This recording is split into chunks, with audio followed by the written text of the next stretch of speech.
Hi, today it's me, Cami again, and I'm actually in Wisconsin right now in my grandparents' RV. And that you hear in the background is my brother and my grandparents.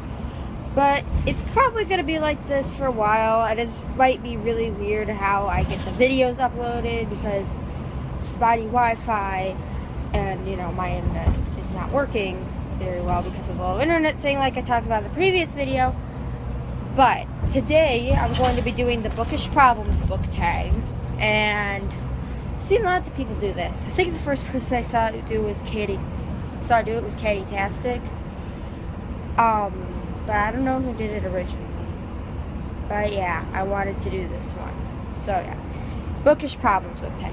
You have 20,000 books on your TBR. How in the world do you decide what to read next? I have a TBR jar like her, but it's not challenges. It's more like actual book titles, and I'm going to do a TBR book video soon, like the 15th. So yeah, that's how I do it, and I have like a lot of books in there. I have everything from The Fault in Our Stars to The Lord of the Rings. Wait, I took that out because I didn't want to do that. But I have a lot of stuff in there. But yeah. You're halfway through a book and you're just not loving it. Do you quit or are you committed? It really depends on the book. Like, if it was something like Matched or Mockingjay, I just kind of kept reading it.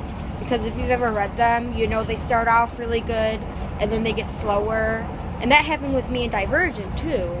But the thing with Matched, it got better, and Divergent, it got better near the end. But, Mockingjay just, I don't know. She was rushing it. That's all I'm gonna say. I've already talked about Mockingjay before, so yeah. I'm skipping the next one because that's a Goodreads one, and I don't do those. I don't even have a Goodreads account. So, okay. The covers of a series you love do not match. How do you cope? I'm actually fine with it. I mean, I don't really judge a book by its cover as long as the book is there.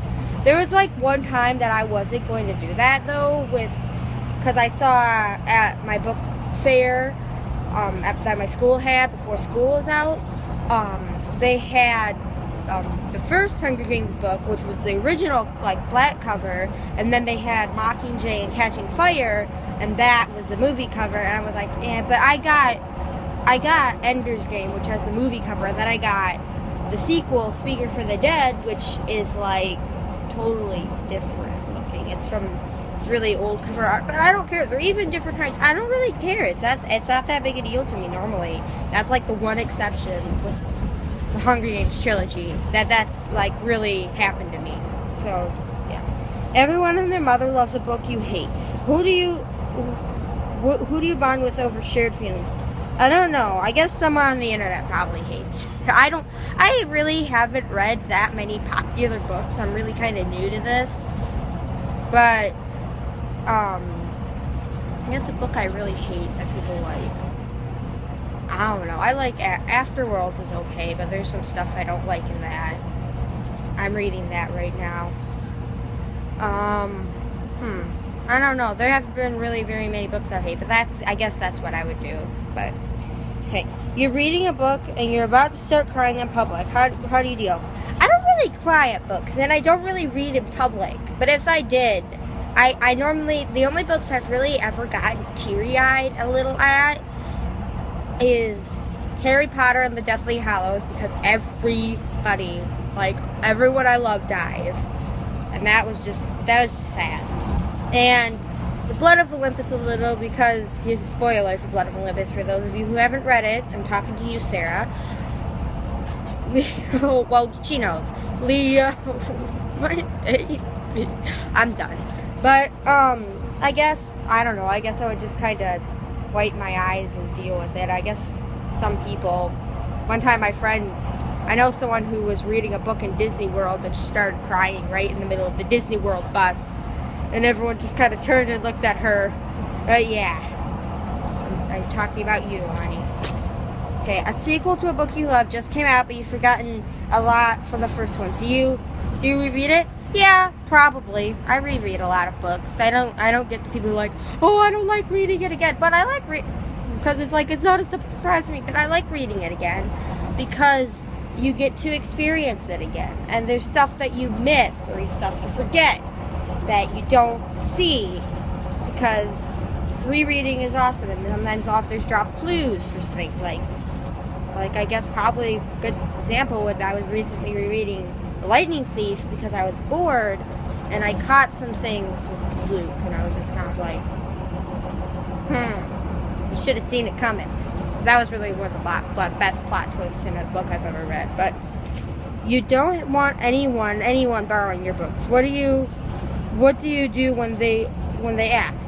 I'm okay with people borrowing my books, to be honest. I don't think there's anything really, like, yeah, I'm okay with it. But, I guess if there was one that I really didn't, I would just say, no, I'm sorry, that book is really special to me. I don't want you to read it, I'm sorry. You can just deal with it. So, yeah. You picked up and put down 5 books in the last month. How do you get over your reading slump? Rereads are nice. I like rereading sometimes. Sometimes I just don't read a book for a while. Sometimes I'll just go watch TV or play a video game or do something like totally mindless. Sometimes I'll write. I don't know. It's not. It really depends on what's going on. Like, and normally I just stop reading for a while until there's a book that's like really interesting to me. So yeah, that's what I do. There's so many new books coming out that you're dying to read. How many do you buy? Normally I wait for the library to get them or my friends to get them. I don't really buy a lot of books, actually. I've bought a lot more lately, but I don't really buy books that much, to be honest. But, yeah, I wait for the library to get them, or I get it, or I wait for my friends to buy them, because I borrowed pretty much every single Heroes of Olympus book, plus the last Percy Jackson book from my friends. And, yeah. So, after you've bought the new books, you can't wait to get to, how long do they sit on your shelf before you get to them? I normally read those books immediately. Like, if I buy a book, I'll normally, read it immediately, even if I'm not reading another book. I did, because my TBR pile is so big, I bought a bunch of books at the book fair during the last few weeks of school. And they're still on my shelf. I only read one of them. And they're in my TBR pile. But normally I just I don't really see doing that much. I don't know what I just said. I don't know. I just normally read them immediately. Okay. Well, I guess I'm supposed to tag people. I guess I could tag Malia Marie. I don't know if she subscribed to me. She's like way older than me. I don't know. Bye. Keep reading.